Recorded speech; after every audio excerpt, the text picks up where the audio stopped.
Spiky bits.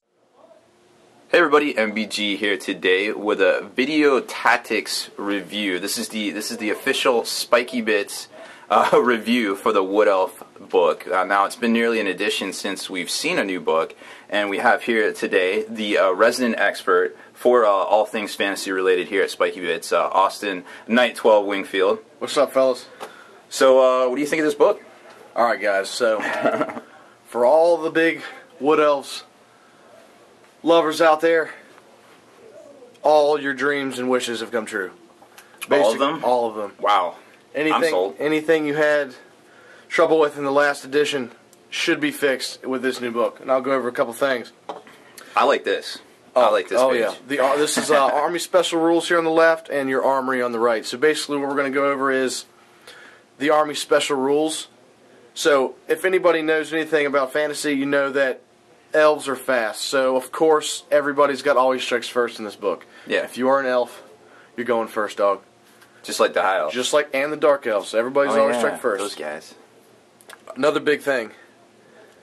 You got Blessings of the Ancients. Just like all the elves, they're going to get +1 to cast their spells when they're in woods. Basically, the common theme here is the more trees, the better.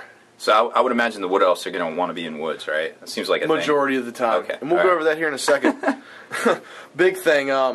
The forest spirits, so all your tree kin, and your dryads and your tree man. Everybody knows they have a ward save from the last edition. It actually got worse. It's a 6-up ward save, but they can get it all the time now. It's not negated by magic weapons.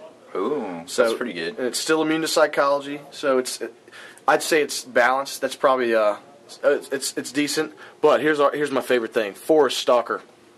So basically, when you're in the woods with any of your units, you get to fight in an extra rank and shoot in an extra rank.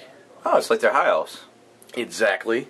And you get to reroll 1s to wound. So it's like they're dark elves. They're both. Oh, they're mind blown. Oh, they're both. Again, like back to the first statement, like the more woods, the better. It's so. I'm seeing a theme. Theme is there. Okay. Armory's over here. Everything that's in this book is armor piercing. So if you're an elf, your weapon is armor piercing. I hear that's good in fantasy. Oh man, so all the longbows for all your glade guard is going to be strength 3 armor piercing volley fire. And that's just their base troops. Base troops. Wow. Base spears, you've got your Eternal Guard have armor piercing spears now. It's going to make them better. Okay. The Eternal Guard also come with shields now. It makes them a little more durable. That's pretty much that. The rest has stayed the same. Now, the bottom here has got enchanted arrows, which is my favorite part of this book. If you like shooty wood elves, this is the best thing you could ever see. Because there's 1, 2, 3, 4, 5, 6 different types of arrows that your troops can choose from. Okay? Wow. Now, they cost a little points, so you have to build them in your list and be strategic about it. But just for example, I'll read you one. The first one is Arcane Bodkins. It's 30-inch range. It's the same bow. It's strength 3, but your armor piercing is -3 instead of -1. That's kind of brutal on a strength 3 weapon. Oh man, goodbye chaos. Like you're gonna roll 5s and 6s to wound, and like goodbye. Chaos better stay out of the trees. Oh, it's good. I mean, combined with all their Forest Stalker rules that they come with, it's not bad. Now I definitely take a look at the rest. Like they're all pretty good and they all serve a purpose. But that's probably one of my favorite things. Like everybody can just purchase arrows, including characters. Yeah, I mean, I like that. That's one of the things for fantasy I like is there's no like set build. Like you can kind of play things all different sorts of ways, and it's pretty neat to see. Of course, they do have that force composition where you have to take certain percentages. Might see that soon. Oh 40K. yeah, it's coming. Yeah, I can't wait. But we like it. Let's go to the next page here. See my next tab. What do we talk about? Those are really nice tabs. Where do you get those from? Oh, Mr. Bear himself. Heck yes. So, obviously the enchanted arrows, if you like shooty, you can take your glade guard, you can build it. I'm going to go over the other build. We've got our other wood elf players like the trees, man. Heck yeah. We like dryads, we like tree kin, tree men, all that. So, kind of a fun thing. Drysha here is a named character. She is a branch wraith, the named branch wraith. She was from the last one. She's a little pricey, but she's got this really neat rule that allows D3 units with Force Spirit to hide in the woods before the game. So, another big thing to talk about, dryads are no longer skirmishers. Ooh. They are rank and file. It's almost like they're getting rid of skirmishers in fantasy. It seems like every book that comes out, every skirmisher loses dwindling. it. Yeah. They're dwindling away. I think the only skirmishers left in this book are the war dancers. But dryads, horde formation, you know, think of all the attacks you've got there. She allows D3 units with Force Spirit to hide in the forest. Turn 2, you're going to roll a dice. On a 3-up, they come out of any woods on the board. Wow. So it just like, hey, I'm here. Oh, hello. I'm in your rear. I'm in your side. I'm going to charge you soon. This is any unit with Force Spirit. I mean, that's Treekin too. That's Treekin have it. Oh, that's monstrous. I mean, so that's another neat build you can do. You can run all trees. You can still do that, and I think. I know a lot of people. A lot of people have that stuff still on their shelves. You know. See, I mean, you bring them back, dust them off. Dust them off. Try it out. Dig them out. Dust them off. All right, let's see what we got. Got some more stuff here. Nice pictures. We go over another big change here. We've got magic. I'll come to that in a second. Actually, I'm going to come to that now. So, everybody knows old rules. They were limited with their magic abilities. You were pretty much forced to take a level 4 just to get life in the previous book. Yeah, I remember that was kind of a detractor. So if you had a problem with that, it's been fixed. Clearly. It is maybe one of the coolest things to happen for these guys. So they have access to high magic, like the High Elves. Huh. And they have access to dark magic, like the Dark Elves. Big thing, though, is if you read them, the fine print, the lore attributes are different for Wood Elves. They are specific. I'll read this one real quick. Ancient protections, basically, whenever a successful spell is cast from high magic, the wizard and his unit get a token, a protection token, next to the unit, and that token can be burned at any time to just pass any save. Any save you want. Wow. It is passed. I'd love to have that in 40k. Oh, heck yeah, man. Turn 3, your level 4s cast 3 powers, you're like, 3 protection, my wizard never can die. Fair enough. And then the opposite is dark magic. It puts tokens on the enemy unit, and it does you can make D3 more hits come out of spells. Huh. All fun. I think it should be interesting. It's just going to make sure you get some little tokens and get some things to keep track of that, because it's going to be important. I'll bring a roll of pennies. Yeah, why not? There you go. And if I don't have to use them, if I have to get in a fight, I got some brass knucks. just put them in your hand. Punch them, heavy fist. We're having a life talk over this game, guys. So magic. I've got another thing. Is your magic list. Basically, your magic items. A lot of things stayed the same. You still got your Hail of Doom for all you. I know everybody loves Hail of Doom. Oh. It's still armor. It's armor piercing 3d6 shots with a character. It's solid. Wasn't there a guy that had like a bolt? He had an arrow that shot like a bolt thrower. Well, you can still get one of those, but one of these, you've got a bow that allows your attack characteristic +1 to be your shots. Huh. There's some cool. There's shot. definitely some cool stuff. If you take that guy, you have to name him Legolas. Legolas. Oh yeah, shooting all the guns. All right. Well, let's switch here to one of the coolest new things. So if you look here, this is the Lords and Heroes section. Everybody knows there's Treeman Ancient. The Treeman Ancient is now a level 2 wizard. He comes with Lore of Life. Oh my! So he can get life, and he's only level 2. He comes as a level 2. He can be upgraded to level 4.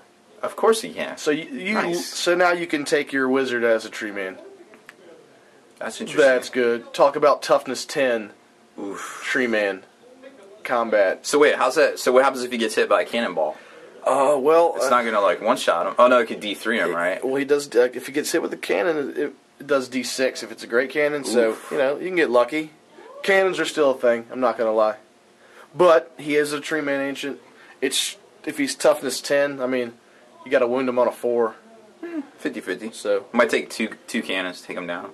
Maybe 3. Hey, maybe a battery, a grand battery. Hey, that's a good point, because you can take a tree man ancient. The new model, they got the name special character tree man. The Durthu. That's what I'm calling. I think you pronounce it Durthu. Man, we don't even know how to say half this stuff. Anyway. I can barely talk. Kenny can barely do math. I can barely talk. Math, dog. Math. Yo, dog. Anyways, the Durthu is basically a close combat boss. He comes as a level 1 wizard with Lore of Beasts. He's going to have 7 strength 6 attacks, and he's weapon skill 7. Wow. The big thing, if you read it in his special rules, he's got this a special root attack. It's going to be 2d6 shots that have killing blow. So average is 7 with 7 shots with killing blow. So you're going to get at least 1, right? Yeah, absolutely. At least. At least 1. And well, average. Great, because he is ballistic skill 7, like we talked about. He's not. Oh, he gets a reroll. Yeah, he rerolls on a 4 for any of his misses. He's not missing a lot. So well, any of his misses being the ones.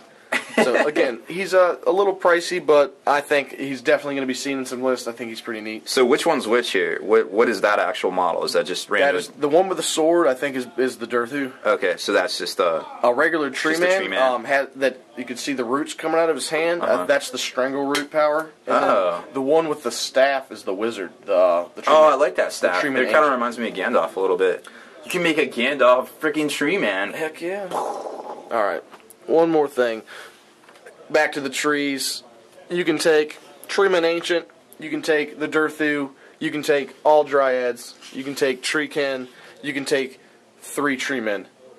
If you're playing for fun in a 3K list, like that's easily 3K list. You can even add the Branch Wraith to make your guys, infiltrate in the woods and do some cool stuff. Who are these guys? Those new models? Those are the Way Watchers. Oh, okay. Yep, Way Watchers are still there. If you guys remember from the last book, so good looking. Their ballistic skill is ridiculous. They've got actually a new shot. I think they can shoot twice now, or they ignore armor saves. That's pretty awesome power to have. That's very situational. Heck yeah, there's actually a Way Watcher hero now that he's got the sniper rule, so he's picking out, characters and units. This book I believe has been fixed. Not only due to Always Strikes First, they're elves now. They're on par with high elves and dark elves. So how do you think they rank up to like the fantasy meta right now? So competitively, if you're trying to make some builds, I think I like to go shooty. Like I'm running. I can see that. You bring up a good point, Rob. So competitively, go back to this magic item list. Something that I probably always will have in my list. I might take a level 4 wizard. And there's a 100-point item here that allows you. It's called the Acorns of the Ages. Like my man's planting acorns before the battle. Why not? Just hanging out. And before the game starts, you're going to roll a D3, and you're going to get D3 extra forest to start the game. I see where this is going. So the Wood Elves, obviously, they still have the rule. They're going to place their free forest before the game. If you're lucky enough to be on a table that has 1 or 2. Let's say you had 2. So you already have 3 forests, and you add D3. You are covering this field in forest. That's kind of the ultimate come at me. Now, granted, you place these forests, and they scatter, so they're going to move a little bit. They scatter 2d6, it looks like. Another thing, you get to choose how they're enchanted. The mysterious forest. Oh, yeah. It's not random. These ones you get to choose. So, like, you could just make them poison forest. Like, my boy's got poison. Like, I'm in this. Wow, so that's really good. It's probably the more competitive build. I think the more woods, the better, because you get all these special rules. Your spearmen core units are fighting in extra ranks if they're in woods. Oof. Your archers are shooting in extra ranks if they're in woods. Obviously you can infiltrate trees. So I'm definitely running as many forests I can. So if you guys buy some Citadel forest bases and get some trees, you guys gotta. Oh yeah, that's a good. Or you could even cut out fabric. At the store. Just go to a fabric store and cut out some some green grass.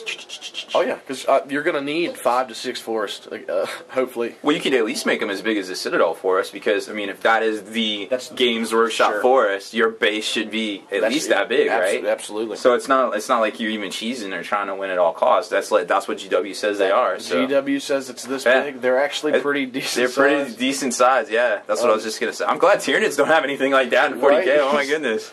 Oh, it'd be pretty good. Obviously, if you like trees, if you like running the Dryads only have the 6-up ward save now, which makes them a little more, flimsy, I think, in combat. But again, they're not skirmishers, so that they can get steadfast. You can fill like a 50 block or whatever. Yeah, heck yeah. You get horde formation, you get steadfast, you get all that. So they're still good. Yeah. They still have oodles of attacks. I think they still have two attacks apiece. that classifies as oodles, I think. Oodles. I mean, it's pretty good for trees. Yeah. No, it seems pretty good. Cool. Well, so what's the conclusion here? Good, good, bad? I'm thinking good. Thrilled. Thrilled. Oh, thrilled. I'm very thrilled That's a good one. Definitely gonna put these guys on the field and see how they're doing. Like, shooting is back, guys. Nice. Bring the bows out. Cool. All right. Well, I guess that's it for this one. Thanks for hanging out with us and checking out the new Wood Elf book here. This is MBG Raw Bear. Thanks for watching. Spiky Bits.